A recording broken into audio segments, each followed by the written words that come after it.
Awesome. Well, it's great to see you all here. I'm Cassidy Leventhal. I'm with Achieve Partners. We are an investment firm focused only on the future of learning and earning, so what we're all here for today. And I have with me Joe, Teron, Susan, and Geoff. They are all working in the space we're calling hire, train, deploy. They are all employers who are putting entry-level talent to work at scale, so in the hundreds, in the thousands of entry-level positions. And I won't give you their bios. They're long, they're very accomplished. You can check them out on the app. I wanted to kick it off instead today by asking you, you're all hire, train, deploy providers. You're all sitting in this intersection between candidates and employers. And before we kind of dig into the model, I want to hear, what's the problem? What's the number one thing you're trying to solve, and why do you care about it?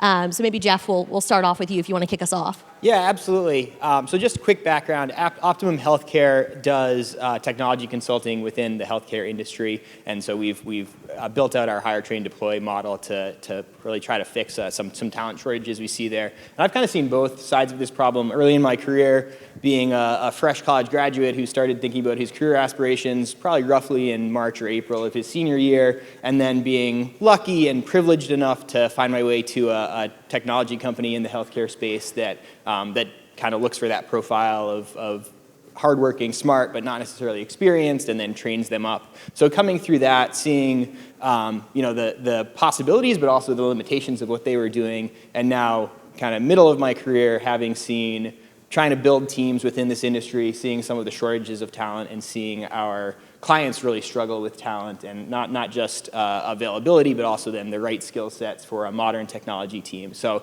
really kind of two problems there of one, trying to help folks get into a profession that might not be super accessible otherwise, and then also certainly what we've seen pre-COVID, but then even more so post-COVID, is just this drastic talent shortage. And you joined Epic, right? Correct. So, for those who don't know, probably many do, Epic is the #1 platform that runs healthcare, runs our hospitals. And nobody teaches it except for Epic.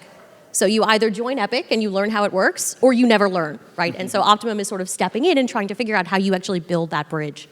I'd love another kind of origin story. Susan, maybe you want to kick off? Sure. At Cloud for Good, we do Salesforce consulting for nonprofits and higher ed institutions. And over time, we've seen the demand for Salesforce talent far exceed the supply. And this has been a challenge for Cloud for Good as well as our clients. So we launched Talent for Good. It's a 2-year apprenticeship program. We hire career starters and early career changers. For this 2-year apprenticeship program, they're salaried and benefited right from the beginning. They start with a 12-week training program and then segue to working directly with our clients. The client relationship is established such that the apprentice will work with the client for the remainder of that 2-year experience, and as a contract to hire, right? So the client and the apprentice are getting to know each other, the client's business model, their tech stack, how to support it. And so, kind of same thing, I see it as a lock and key. There's so many young professionals looking for an entry point into such a great career path.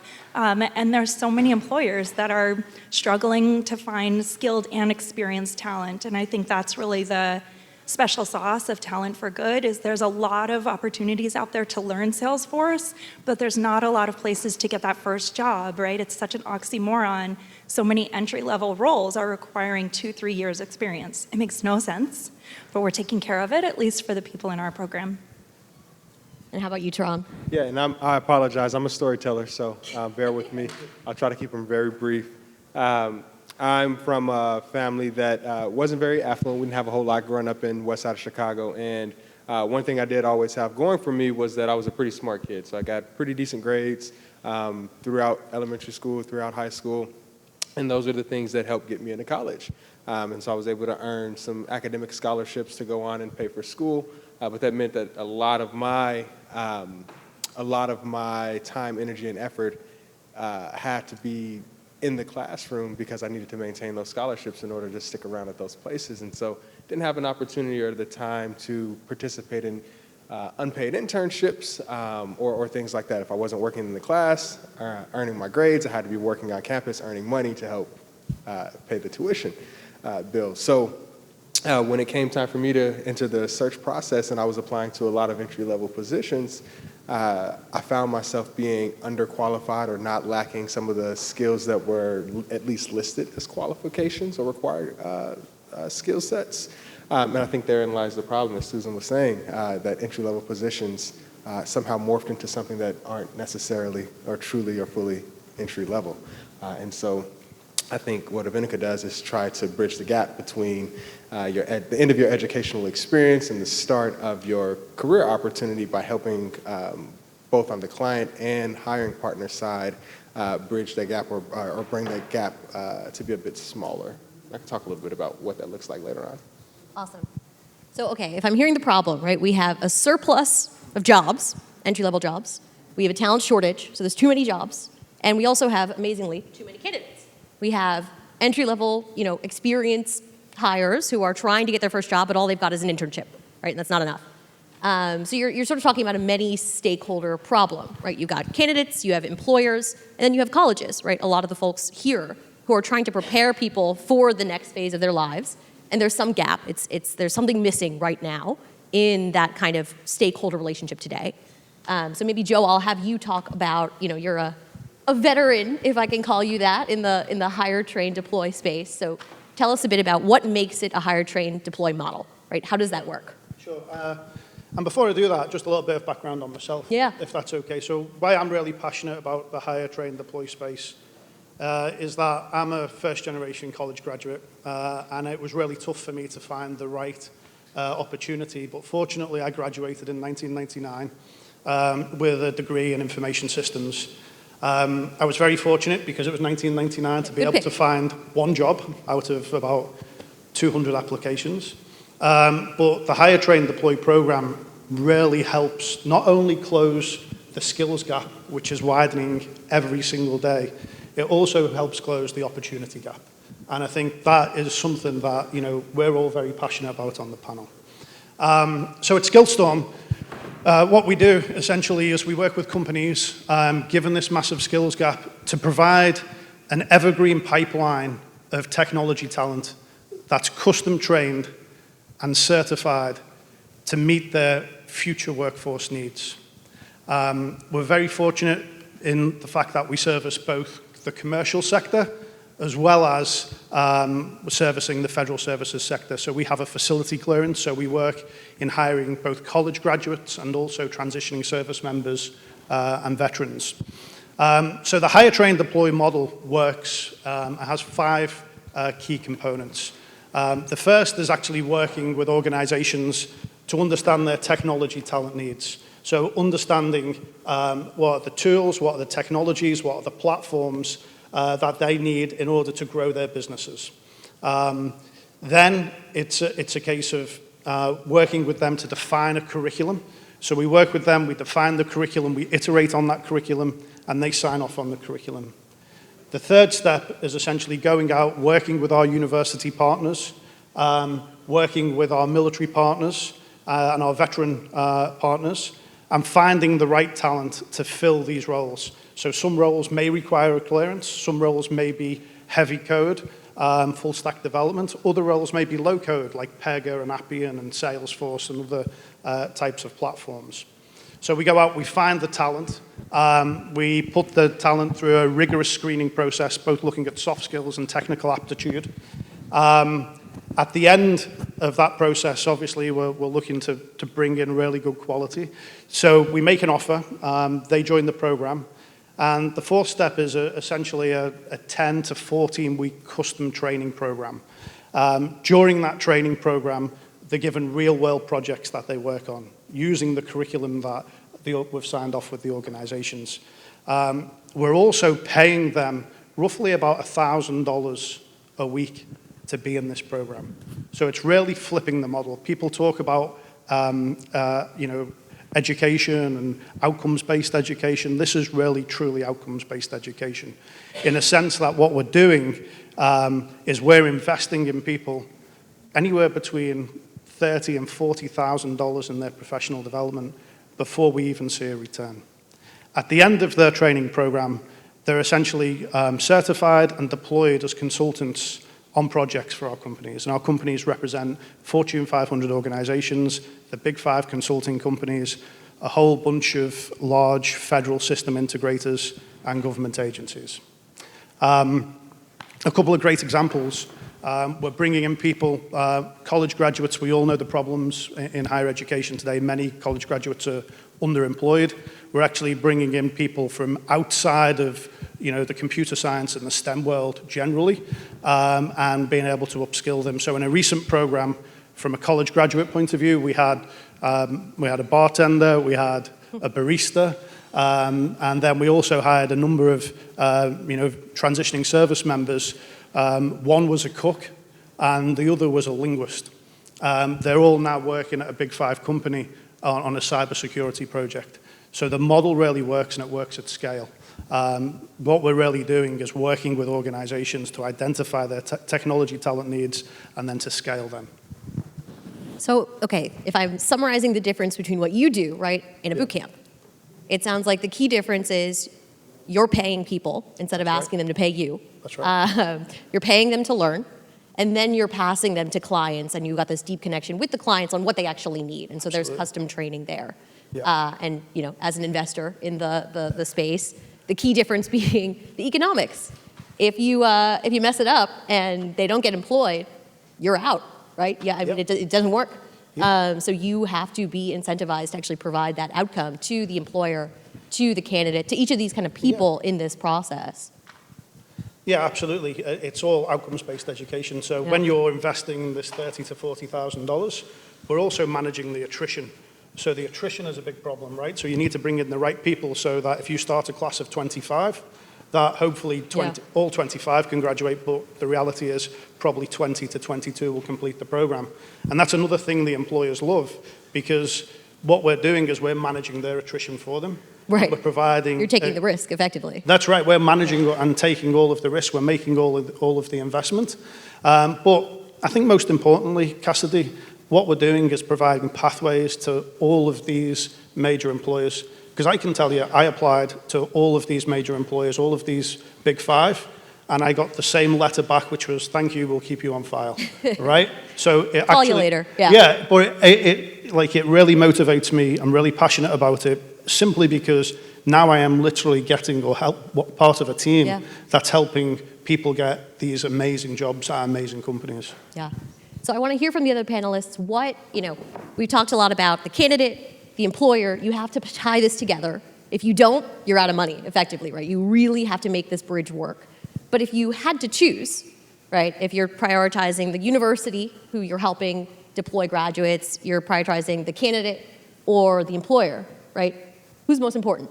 Who's number one? And anybody can kick this off. Susan, you look like you have thoughts. Well, because I disagree with the group. So I will definitely say I think that the clients are the primary stakeholder. I think we're always going to have wonderful young adults looking for a career that can deliver in a wide variety of roles or wide variety of technologies or whatever it is, right? I also think there's always going to be skills that can be taught. And I have faith in those kind of two parts of the equation. I think the trick here is finding what employers need and following the money, right? I mean, the whole point is outcomes-based education. It's for moot if there isn't the demand for that skill set, that experience for those people. So employer first, employers are the ones providing the jobs. You have to solve around them, everything else follows. Other thoughts? Okay. Go for it, guys, go wild. Look, I'll go for it. I'd say to me, it's absolutely about the people, right? And I understand your perspective because, essentially when you're growing the organization and you're growing your business, you really need to understand what the employers need, what their workforce needs are, what their digital transformation initiatives are, what their workforce transformation initiatives are to support them. But once you build a good relationship with senior leaders in these organizations, then it becomes about what you deliver. And for me, most importantly, we have a program, what we call a Stormer for Life, because in technology, and I think President Crow mentioned this earlier in one of his presentations, is you have to continually learn. The pace of change in technology is so rapid and so advanced now, you have to be continually learning. So we continue to invest in each and every person in our program for a full 2 years so that they become expert level professionals. And essentially, what we've already started to see is they become hiring managers. And that is So your candidate becomes your employer. Yeah, so it's a golden ticket, right? Because they understand what it took, the rigor it took to get through the program. They really understand that. And then they also understand, the opportunity that they were able to get through this, and that people who are similar to them are also getting this opportunity too. Yeah. So we have employer first, candidate first. Tiebreakers? I'm going to go with Susan. I think ultimately with Hire, Train, Deploy, we've got a great free market solution to a kind of a nationwide problem that we have here. And at the end of the day, the person writing a check to me is our client, is the company that has the hiring need. So ultimately, we need to make sure they're successful. That comes down ultimately to making sure our apprentices are successful. They're basically our product, and we're investing in them. And if we make them a good product, that's also going to be a great launching place for their career. And additionally, a happy employee is going to be better for our clients as well. So we certainly have a responsibility there. The only caveat I'd add to our clients is sometimes what our clients think they want and what they need is not necessarily the same. And so there's a lot of re-education throughout our sales process and our account management process of helping folks understand why they should be thinking about entry-level employees and why it might be better to have someone who's relatively new rather than to have 10 or 12 vacancies, 10, 20, 30% vacancy rates on their team. So there's definitely a piece there that the client is not necessarily always right. We've got to negotiate with them a little bit. Yes, exactly. Get to the right place. Exactly. Yeah. Teron? I didn't know when we set up here we were sitting in our teams. Yeah, I did. Crossfire. We've had some opinions change. We started talking about this, and then we sort of ended up in a happy hour. There's a lot to argue about here. Right. So. I'm a therapist by trade, so I'm always people first, and I'll hold that clients, and when I say clients, I mean our candidates, are the most important, or they come first in this process. I think that, and you make great points, right? Like the company needs to create the demand. Yeah. But I think it's the people within the company, that's the candidates that we bring to the door and join the company that make the company what it is. And I think that we have a responsibility to create ambassadors for our programs, and one of the ways to do that is to make sure that the candidates feel as though they were put front and center and placed first in this process, so they can go out and kind of be marketing heads for us without us necessarily having to pay them to do that. So we have an even split. Even split. Nobody mentioned universities. None of you guys think that's the number one absolute solve. You have to first build bridges between the university, the candidates, and the employers. But we're sort of stuck on who's our number one audience here. Maybe Teron, it's worth talking about, you are very candidate first. Avenica works actually pretty closely with universities to place candidates. But you start with them and you do a lot of education of employers, to your point, Geoff, about, what do you really need, right? What do you think you need? And I think it's valuable because you're the one doing non-IT, right? Everybody here is, we've got healthcare IT, Salesforce, many different IT verticals here. And you're placing in kind of across non-IT roles. Yeah. So maybe talk to me about, what's different, right, when you're not doing this in IT, and how you think about sort of, I hear a lot about coaxing employers in these fields. So talk more about that.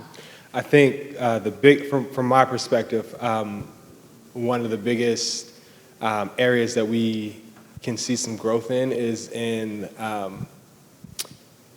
hiring partners better understanding cultural wealth.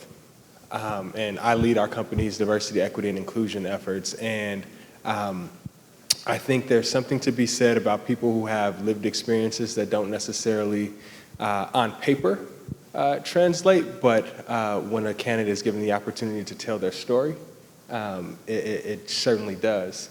And so I think about my story, for example, where I was the oldest in the household. I was a breadwinner for the household, and I also, took care of my younger siblings and all those sorts of things.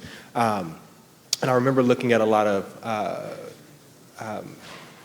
qualifications that were listed on job applications and remembering thinking that I didn't have any of those skills necessary. And it wasn't until much, much later on in life that I was shown that, well, I did have project management skills. It just looked a little different.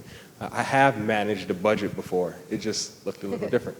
I have managed conflicts and conflict resolution. It just looked a little different. And so from my perspective, we try to take candidates and their experiences, their stories, help them tell them in a way that's compelling from a strengths perspective.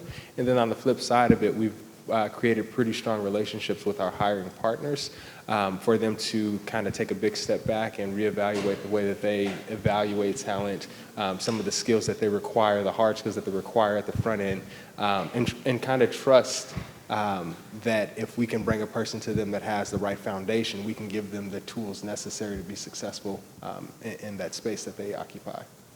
So you're all solving skills gaps, right? And the very obvious ones are IT, right? You can really measure those and assess those. But all of you talk about educating each of these stakeholders, the employer on what they really need, right? What they really need to be hiring for their organization, and the candidate on how to tell their story. Mm-hmm. So some of this is just like a narrative, gap, right? You're moving people through the sort of cultural codes that they need to know. Absolutely. Absolutely. And I think one of the things too is, I'll be very brief, is reframing the narrative so that things that we've traditionally seen as deficits are talked about from a strengths perspective. So the most clear and obvious example of that is a person who may not speak English as their first language. That may be the way that it's framed. I like to see it as a person who speaks multiple languages, as opposed to something that they don't do or they haven't done, something that they can do or they might do. And it's helping candidates see that strength within themselves that really gives them the empowerment to go into these job interviews and out into the workforce and really be the best and most empowered versions of themselves. I love that. Yeah. And I had that. I majored in literature and philosophy, which is very far afield from what I do today. And I remember having to tell my story and proving that I had skills or didn't, depending on the skill set. Employers often aren't moving, right? They're not meeting candidates where they are. And so you guys are helping them move, but you're also helping the candidates speak the language that they understand and just getting them over the line, which just seems, the final step in this process. So, okay, talk to me about, particularly Teron, you're, the lead for DEI at Avenica. Let's talk about diversity in this space, right? Every program that seeks to build a bridge between employers and candidates is trying to solve an underserved talent problem. And the fair critique of programs like ours, right, like yours, is they help everybody who doesn't need help, right? The ones who have the best grades and the most well-networked, they're often wealthier, they're less diverse, right? How are you thinking about this problem in your space, right? You've got to make an ROI. You've got to find talent who your employers will trust, even though they're biased, right? So how are you kind of thinking through that problem in what you do? Yeah. I'll be brief again. I'm sorry, I've taken up a lot. We like storytellers.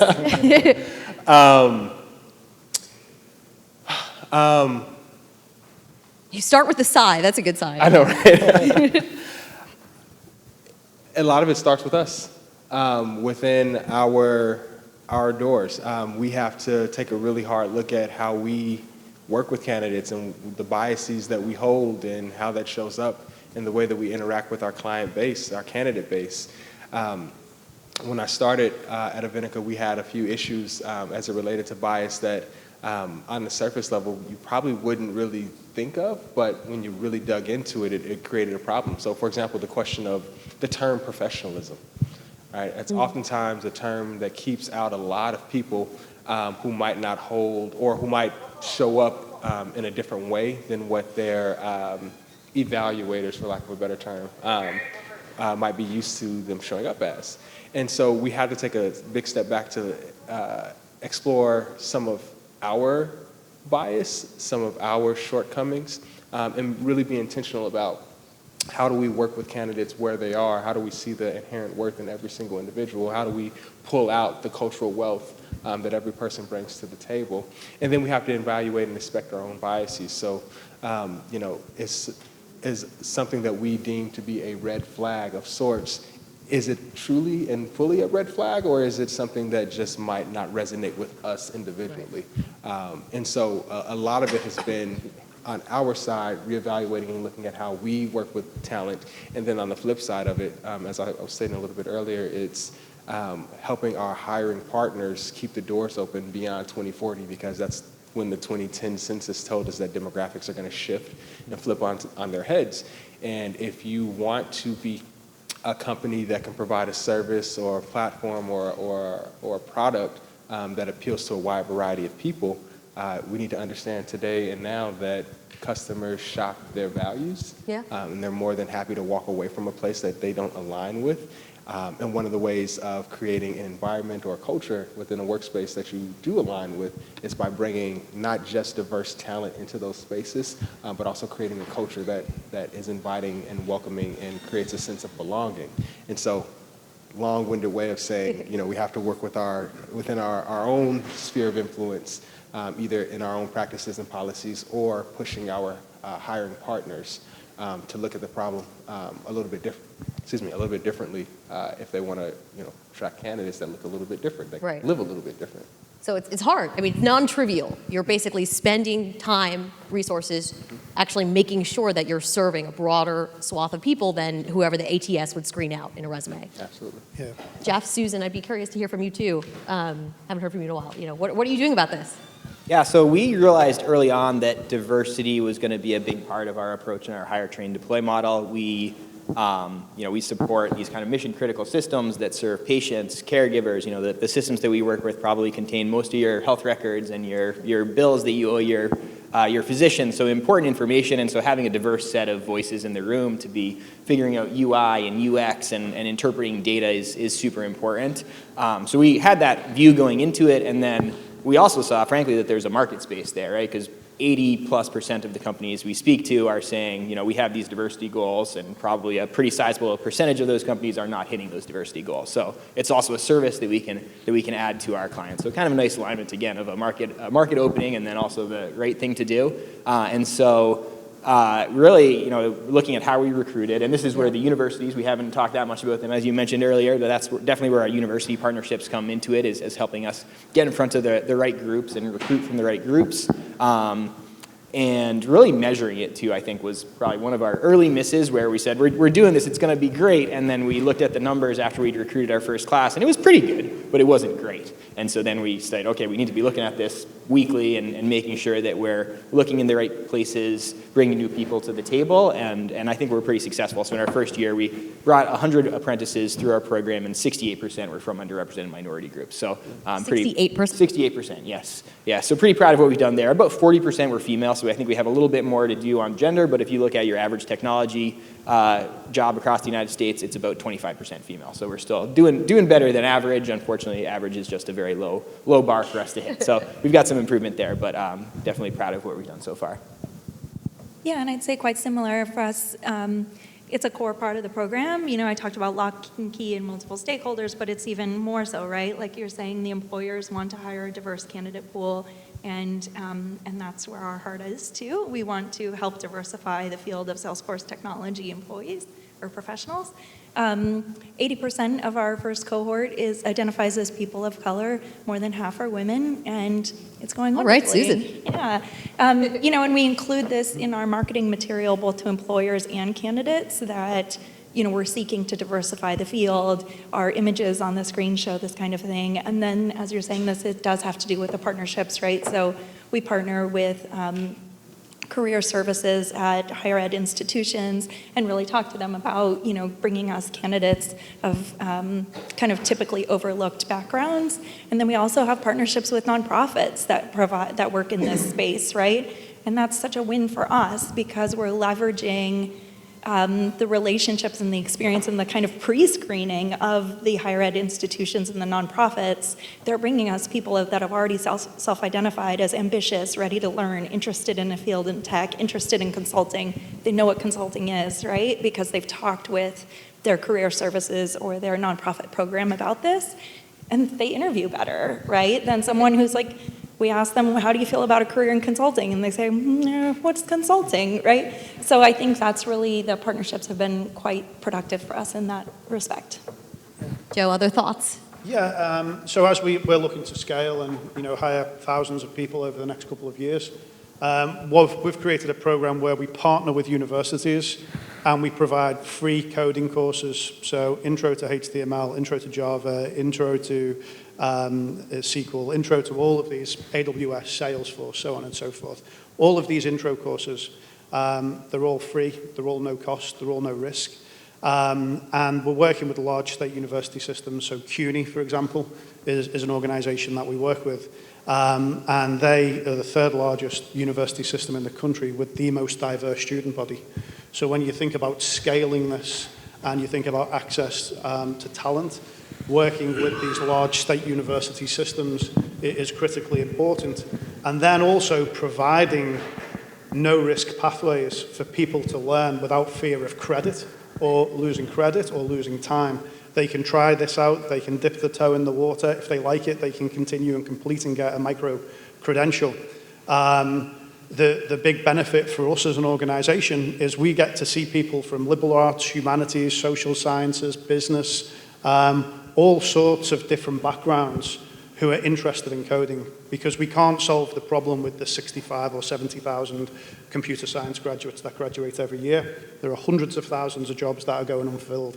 So as we look to scale, we're actually looking at identifying talent early on in their junior and senior year, and then essentially recruiting that talent into our program from outside of that space. So you're touching on something different, which is, you're looking at people no one else is looking at. And that's true for a lot of underserved talent, right? People ignore them, or they get filtered out of the ATS because they don't have 2 years of experience. And so, in some ways, you have to do a lot of work assessing, right? Figuring out how to go up the funnel and figure out who's good and how you assess for some of those core skills, not just technical skills. But in some ways, it gets a little easier. I mean, you're working with a pool that everybody else doesn't work with. Yeah. You've got these skilled people. I don't know. Look, it's a really good model for us. It works well. We get at the risk of the secret sauce, Yeah, but we get to identify talent early. And typically working with these large state institutions where many of the people are first-generation college graduates too, right? They have the grit and tenacity, but haven't necessarily majored in IT or in a STEM subject. Yeah. So being able to dip the toe in the water in this secure environment and learn and have mentorship is really valuable to them, and it's really valuable to us. I like it. So, we talked about multiple kind of verticals where this can take place. IT, non-IT, we think it's spreading, it started growing, you're climbing up the funnel to get a hold of some of this untouched talent, but this can't last forever, right? You are early movers in what is now, I would say, no longer nascent, but a, developed but still maturing industry. So here we are giving away our trade secrets. How do we think about competition, right? I mean, what happens when somebody else is going after that talent that, used to be untapped, that you've been working with, and now you're all fighting for the same people? How do you think about that? And anybody can lean in here.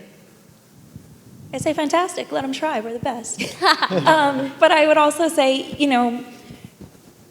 as we've talked about in this session and other sessions, the formal education system isn't always preparing people for employment, right? Not giving them the skills and experience that employers are looking for. So I think if other organizations come in and start training Salesforce administrators, great. If we solve that gap, I'm going to tell you the talent to supply gap is pretty big, so it's going to take time. But there's also a high demand for developers, and we can replicate this model for developers, for technical project managers, right? It's just going to keep going for UI, for front-end developers, back-end.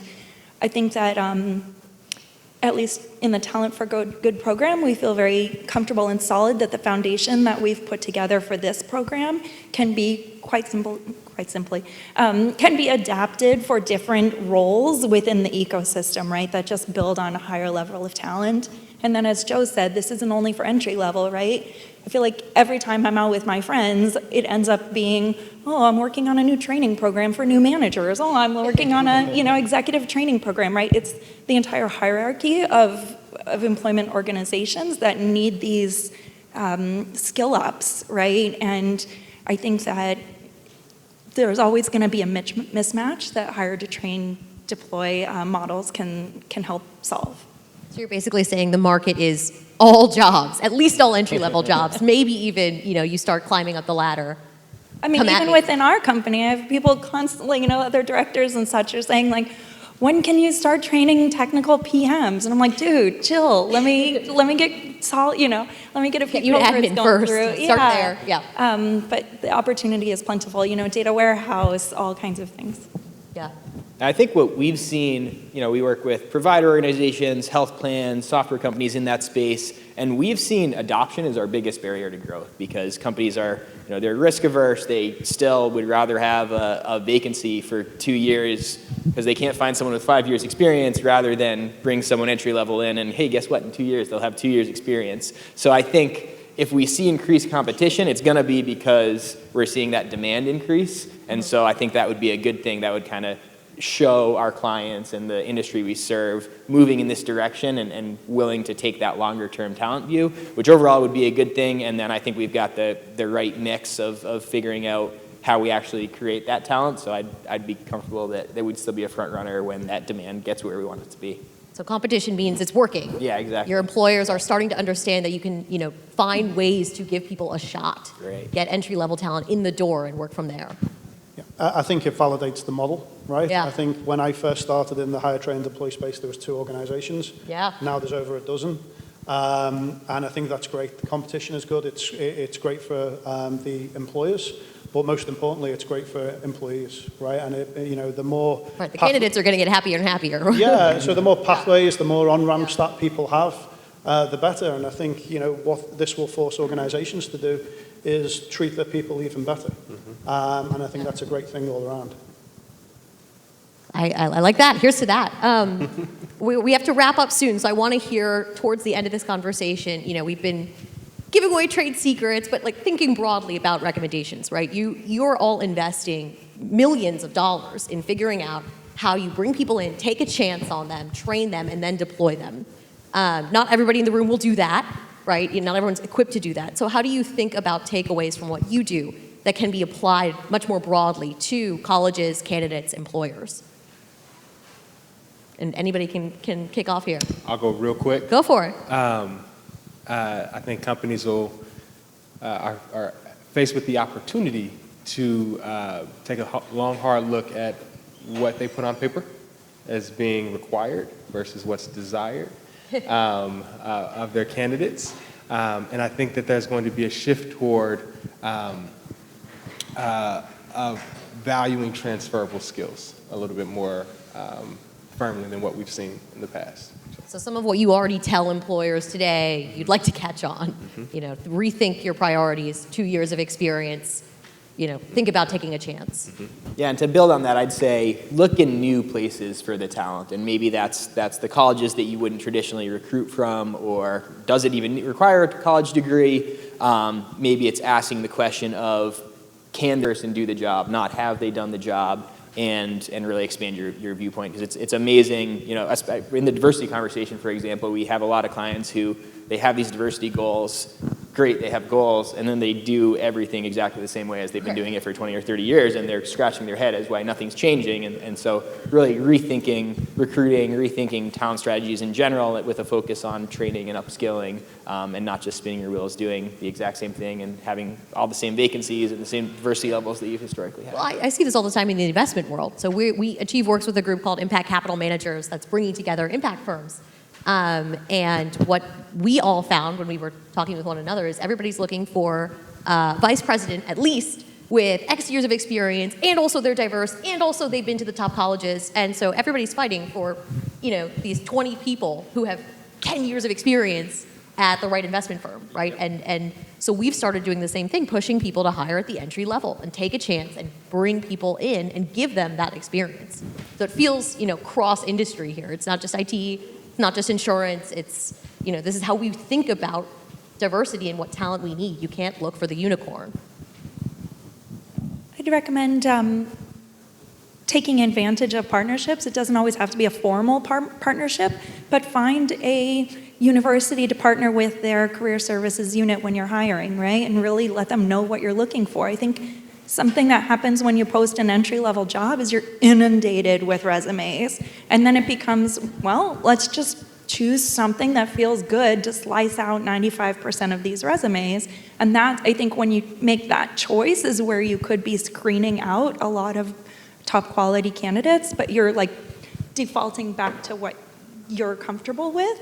I think instead, if you had a partnership and you were being fed specific resumes by kind of pre-vetted people, you might be more open to finding people that you would have more trust coming in the door, and you could have people from different backgrounds and people with career adjacent skills that would get up to speed in the job more quickly. I love it. And, call these guys. If you're trying to figure out how to get entry-level talent employed at scale, that is the obvious low-hanging fruit. But I think we should all be doing more, right, to take risks and prove that there's ROI on those risks. So thank you guys all for joining. Thank you guys for joining today. We'll wrap it up. I know they're gonna throw us out here in a minute. Thank you. We've been told to tell you that we should all chat in the hall. They'll eventually start deconstructing this room. So we've got a couple minutes to get ourselves out of here. Yeah. Thank you.